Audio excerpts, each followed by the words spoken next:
Welcome to the channel. Today, we're not just talking about a phone. We're talking about a global icon, a status symbol, and the single product that forced the entire technology world to hit the reset button. We're going deep into the story of how the iPhone redefined the smartphone race. If you grew up in the mid-2000s, you already know this simple truth. Touchscreen phones existed long before Steve Jobs stood on a stage in 2007. Especially in markets across Asia and the Middle East, places like India, Nepal, Bangladesh, one name dominated those early quirky shelves: the early Chinese-made so-called Astana-style touch phones. These devices were everywhere between 2006 and early 2007. They had a touch panel, they came with a little plastic stylus, and crucially, they had a full working keypad. Why the keypad? Because honestly, no one fully trusted a screen that only responded if you pressed it with the force of closing a heavy book. But even with their quirks, those phones were innovators in their own right. Think about it. They gave you a batteryless stylus that actually worked decently. They featured touch panels that required a firm, deliberate push. And for many of us, the best feature was the built-in analog TV tuner. Yes, you could literally browse TV channels on your mobile phone standing on a street corner. This was the pre-iPhone era of touchscreens. It was rough, it was laggy, but it was undeniably innovative. And then, everything changed. June 29th, 2007 happened. When the first iPhone arrived, it was actually missing a ton of features that its competitors had. No stereo speakers, no fast 3G data, no MMS messaging. It was feature poor by the standards of the time. But when you held it, you understood instantly why the entire world stopped paying attention to everything else. It felt like a gem, polished and smooth, sitting in your palm. It had a big, beautiful, uninterrupted screen, a curvy metal back, and the touch?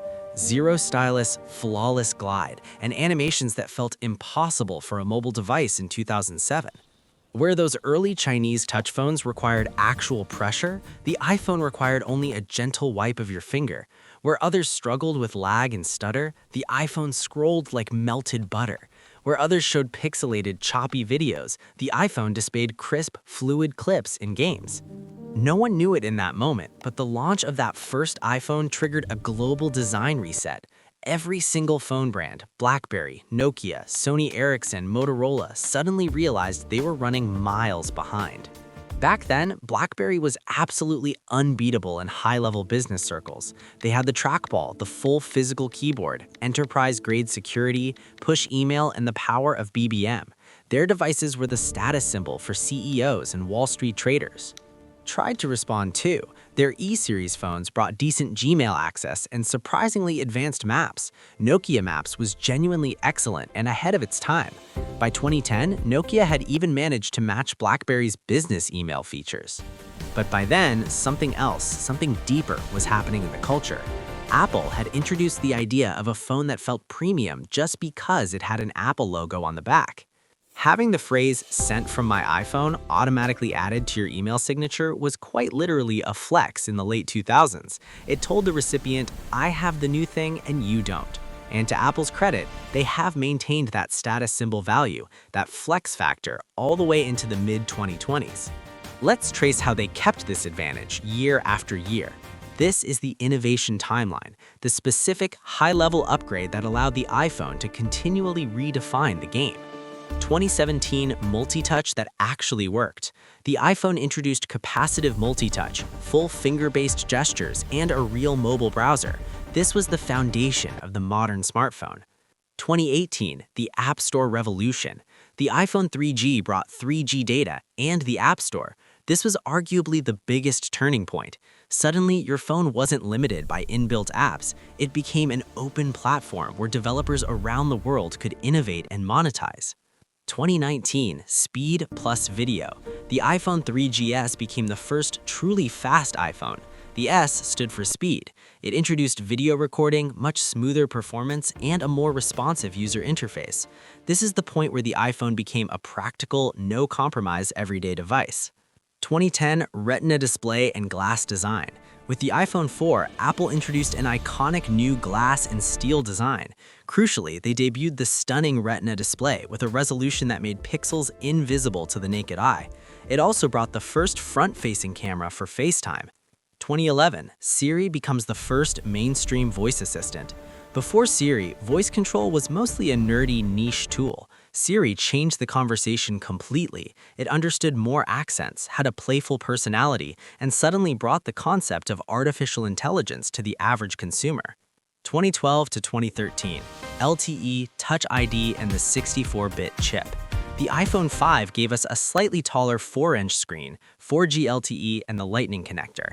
The following year, the iPhone 5S introduced the revolutionary Touch ID fingerprint sensor.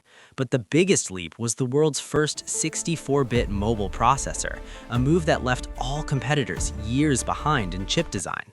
2014, bigger screens arrive. The iPhone 6 and 6 Plus brought a complete visual overhaul, rounded edges, and finally larger displays at 4.7 inches and 5.5 inches. This was the move that made the iPhone truly mainstream across Asian markets where large screens had long been popular. 2016, dual cameras prompting Android madness. The iPhone 7 Plus introduced the dual camera system and the incredible portrait mode with a shallow depth of field or bokeh effect. Android brands immediately went into panic mode, responding by adding 2 cameras, then 3, then 4, then 5. At one point, it felt like every new Android phone came with a whole collection of camera lenses. 2017, Face ID and all-screen design. The iPhone X was the biggest redesign since the original. It removed the home button, ditched Touch ID, and introduced the full screen design with Face ID for facial recognition. Wireless charging also made its debut. Predictably, Android brands again rushed to copy the notch and the full-screen look. 2019, Night Mode and Ultra-Wide. The iPhone 11 finally gave Apple one of its strongest eras in computational photography with the debut of Night Mode and the new ultra-wide camera lens. 2020, 5G and flat edges. A nostalgic return to the classic iPhone 4-style flat edge design, but modernized alongside the much-anticipated introduction of 5G's cellular connectivity. 2021, ProMotion 120Hz. The Pro models finally adopted the high refresh rate 120Hz ProMotion display. Casual users might not have noticed, but tech lovers and gamers appreciated the buttery smooth scrolling and animations. 2023, USB-C at last. After years of broken lightning cables and walled gardens, Apple finally accepted the reality. USB-C is the universal standard. 2024 to 2025, camera control and ProMotion for all. The most recent models gave us a new dedicated camera control button on the side. The base model received the previously Pro-exclusive 120Hz ProMotion display, and all models saw major upgrades to the front-facing and ultra-wide cameras, bringing the whole lineup to a premium standard. But as amazing as the iPhone's journey has been, there was one major piece of the puzzle that Apple somehow forgot to upgrade: Siri. Despite single-handedly revolutionizing voice technology in 2011, Apple seems to have hit the pause button on Siri's evolution. Google Assistant became smarter, Amazon's Alexa became more integrated into the home, and then the arrival of ChatGPT and Gemini changed the game for everyone, leaving Siri scrambling to catch up. Even Apple Maps had a rough start. For years, users landed in the wrong place, and many relied on third-party apps because, frankly, even Nokia Maps on those old E-series phones once worked better. But to their credit, Apple did eventually fix most of its navigation issues. So what does this whole story tell us? Firm conclusion: smartphones didn't evolve suddenly. It was a constant tug-of-war between competing ideas. Early Chinese manufacturers brought the first touchscreen experiments. Apple perfected that experience into a seamless product. Android brands copied, innovated, and flooded the market with features. And Apple strategically copied back only the best ideas, like larger screens and USB-C.